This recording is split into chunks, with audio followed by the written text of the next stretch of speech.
Hi there, I'm Jules from thestonesoup.com and today I've got another fresh 6-ingredient dinner recipe for you.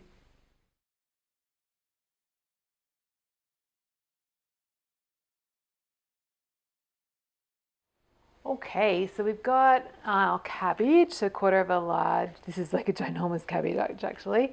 And so you just want to quarter your cabbage and then pull the leaves off into individual things.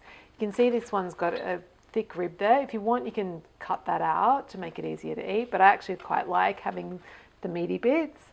And then I just give it a sprinkle of salt. The salt's optional, but it really does help the flavor and make it feel more like, well, it's like vegetables, make it taste better. Salt's really good for masking bitterness. And then we're just going to pop it in the oven. So that's been 2 minutes with the cabbage in the oven. You can see it's nice and soft. The leaves are nice and soft, and you can use them easily to wrap like you would use tortillas. And yeah, that's pretty much all we want. They're good to go.